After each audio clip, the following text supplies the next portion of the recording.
भगवान शंकर के अवतार हैं हनुमान जी महाराज। भगवान शंकर कितने रुद्र हैं? 11 रुद्र।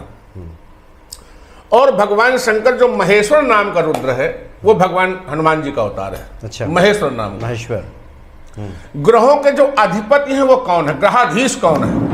ग्रहाधीश है कौन? ग्रहाधीश है भगवान शिव। ग्रहाधीश कौन है?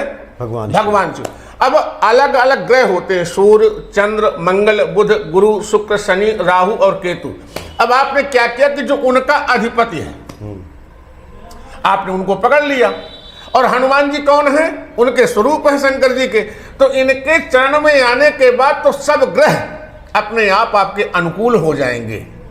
प्रतिकूल तो कभी हो ही नहीं सकते हैं। भगवान शिव की शरण में चले जाइए, इनकी शरण में चले जाइए तो सारे ग्रह अपने आप अनुकूल हो जाएंगे। तन निरोगी रहे, धन भी भरपूर हो। तन निरोगी रहे, धन भी भरपूर हो। मन भजन में रहे, द्वंद्व दुख दूर हो। कर्ज भी ना रहे, मर्ज भी ना रहे। कर्ज भी ना रहे, मर्ज भी ना रहे। अब फर्ज निभता रहे, ऐसा वर दीजिए। फर्ज निभता रहे, ऐसा वर दीजिए। तन निरोगी रहे, धन से मन दूर हो।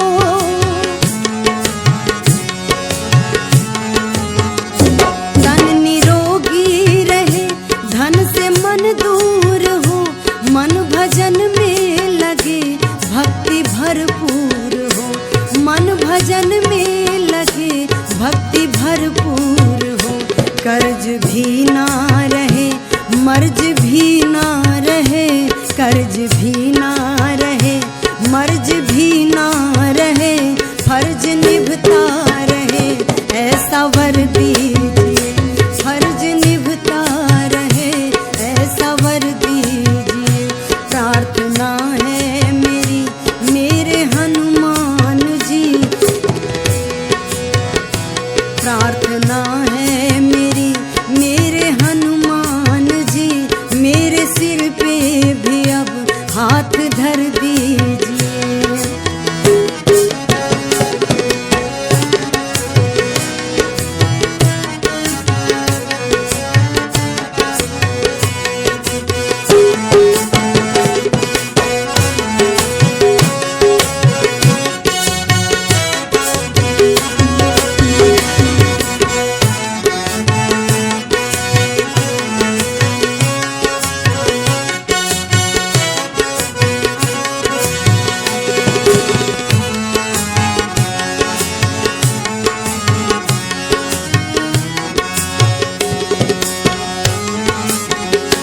तेरी सेवा में ही अपना तन मन रहे।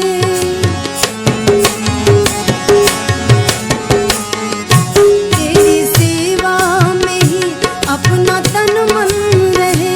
अब तुझे ही समर्पित ये जीवन रहे। अब तुझे ही समर्पित ये जीवन रहे। तन से मुक्ति मिले अब न बन। जय सिया राम। जय श्री राम। सब सुख लहे तुम्हारी सरना, तुम रक्षक काहू को डरना। हनुमान जी प्रसन्न हो जाए तो भक्तों के जीवन में सब सुगम, सब अनुकूल हो जाता है। और इस वक्त हम एक बड़े ही प्रसिद्ध और प्राचीन मंदिर में उपस्थित हैं।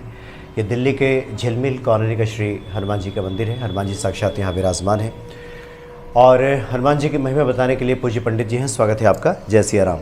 लोकाभिराम रणरंग धीरम राजीव नेत्रम रघुवंशनाथम कारुण्य रूपम करुणाकरंतम श्रीरामदूतम शरणं प्रपद्ये। श्रीरामचंद्रम शरणं प्रपद्ये। अनंत बलवंत संत श्री हनुमंत लाल जी महाराज के चरणों में प्रणत निवेदन करने के उपरांत आप सभी को ये ज्ञात होना चाहिए कि जो बाबा हनुमान जी के पास में वो किसी और के पास में नहीं है। जी। क्यों?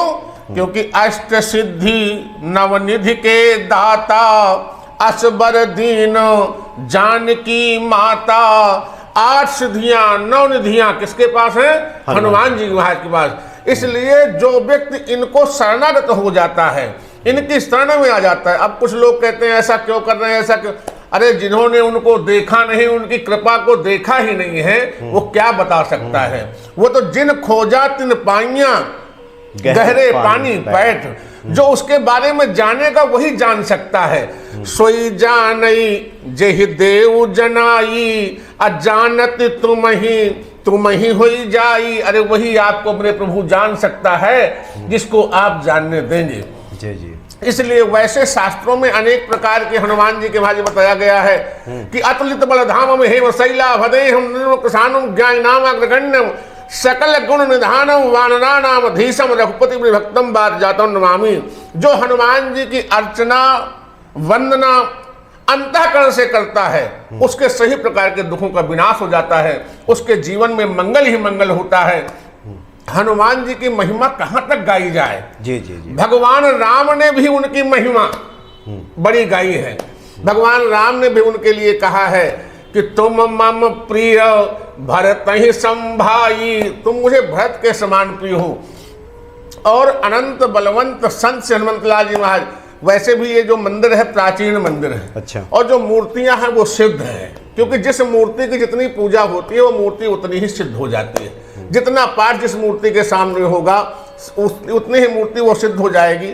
वैसे भी शास्त्रों में लिखा हुआ है कि जो कोई व्यक्ति 7 बार हनुमान चालीसा का पाठ करके घर से निकलता है, उसके सही प्रकार के कार्य निर्विघ्न संपन्न होते हैं। अच्छा। इसलिए हनुमान जी के 7 बार हनुमान चालीसा का पाठ करें। शनिवार मंगलवार को पीपल के पत्तों का माला बना के पहनाएं, लौंग का माला पहनाएं, इलायची का माला पहनाएं और भगवान से कहें कि आप हमारे हो और हम आपके हैं।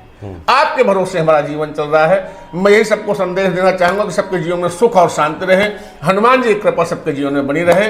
ओम शांति शांति। अच्छा पंडित जी, गोस्वामी जी ने लिखा है कि सुगम अनुग्रह तुम्हारे तेती। आप तो पता चला कि आप ज्योतिषी भी हैं, तो क्या हनुमान जी की पूजा आराधना से ये सभी 9 ग्रहों की अनुकूलता भी प्राप्त हो जाती है? देखिए, भगवान शंकर के अवतार हैं हनुमान जी महाराज। भगवान शंकर कितने रुद्र हैं? 11 रुद्र। और भगवान शंकर जो महेश्वर नाम का रुद्र है वो भगवान हनुमान जी का अवतार है। अच्छा। महेश्वर नाम। महेश्वर। ग्रहों के जो अधिपति हैं वो कौन है? ग्रहाधीश कौन है? ग्रहाधीश है कौन?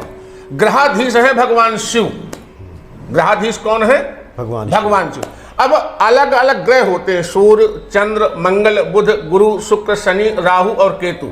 अब आपने क्या किया कि जो उनका अधिपति है आपने उनको पकड़ लिया। और हनुमान जी कौन है?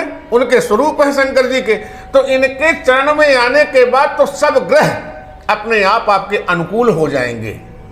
प्रतिकूल तो कभी हो ही नहीं सकते हैं। भगवान शिव की शरण में चले जाइए, इनकी शरण में चले जाइए, तो सारे ग्रह अपने आप अनुकूल हो जाएंगे। अलग अलग पृथक पृथक। वैसे आपका भाव है पूजा करें, भगवान सूर्य की पूजा करें, प्रत्यक्ष देवता है, चंद्रमा की पूजा करें, बड़ी अच्छी बात है। लेकिन आप जब हनुमान जी को शरणागत हो जाएंगे तो सारे ग्रह अपने आप अनुकूल हो जाएंगे। अनुकूलता भाई शनि के जो है, जो गुरु है वो कौन है? भगवान शिव। भगवान शिव। अब जब गुरु की आराधना करोगे तो चेला तो अपने आप प्रसन्न हो जाएगा, शिष्य तो अपने आप प्रसन्न हो जाएगा। इसलिए कहते हैं कि सभी देवताओं की अगर आप पूजा करते हैं तो ठीक है, उनकी कृपा बरसती है सभी देवताओं। लेकिन मस्तक में लिखा हुआ अगर कोई देवता मिटा सकता है तो कौन है? वो है भगवान शिव। कहते हैं मेटत कठिन कुवंक भाल के मस्तक पे जो लिखा है वो मिट नहीं सकता। लेकिन भगवान शिव की अगर कृपा हो जाए तो आपके मस्तक में लिखा हुआ भी टल सकता है।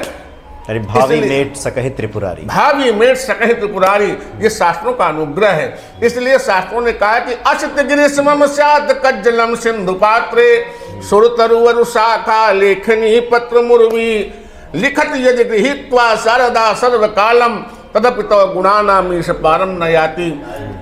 अगर पूरे संसार को, एक पृथ्वी को पूरा कागज बना दिया जाए, कल वृक्ष की लेखनी बना दी जाए और समुद्र में सुमेर पर्वत को डाल करके शाही बना दी जाए और उसको सरस्वती माता भी लेखन करें तो भगवान शिव के गुणानुवाद लिख सकते हैं। इसलिए अनंत बलवंत संत श्री हनुमंतलाल जी की महिमा कोई भी व्यक्ति बता नहीं सकता है।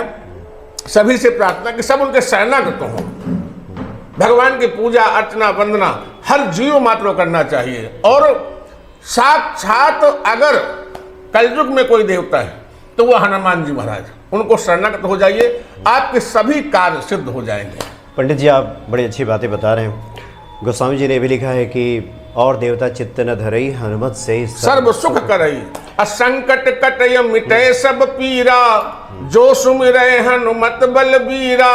अब इतने से बड़ा बाबा कैसे लिख सकते हैं? तो क्या एक हनुमान जी की शरण में भक्त अगर चला जाए तो और देवता चित्त न धरई का तात्पर्य क्या यह है कि एक हनुमान जी, या वैसे तो ईश्वर बोलता एक ही है। देखिए, एको ब्रह्म द्वितीयो नास्ति, ईश्वर एक, ईश्वर एक, लेकिन हम उनको पृथक पृथक रूपों में देखते हैं। हनुमान जी के रूप में देखते हैं, हम राम जी को देखते हैं, हम कृष्ण जी को देखते हैं, हम राम जी को सबको देखते हैं।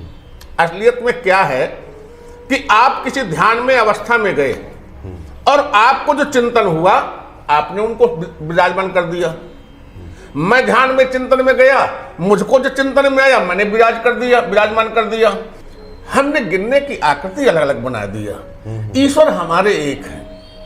भाई शंकर हैं, हनुमान जी बैठे हुए हैं। अब राम जी कहते हैं कि शिवद्रोही मम दास कहावा।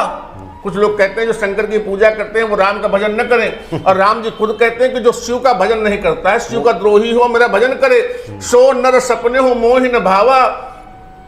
दूसरी बात, बाबा गोस्वामी तुलसीदास जी उत्तरकांड में लिखते हैं कि पुण्य एक जगमहु नहीं दूजा, पुण्य एक जगमहु नहीं दूजा, मन क्रम वचन विप्रपद पूजा, सानुकूल तेहि पर मुनि देवा, जो तज कपट करे दुज सेवा, और एक गुपुत मत सबहि कहूं कर जोर, शंकर बिना भजन नर भगत न पावे मोर। भगवान राम कुछ कहते हैं कि जो राम शंकर की भक्ति नहीं करेगा वो मेरी भक्ति नहीं पा सकता है।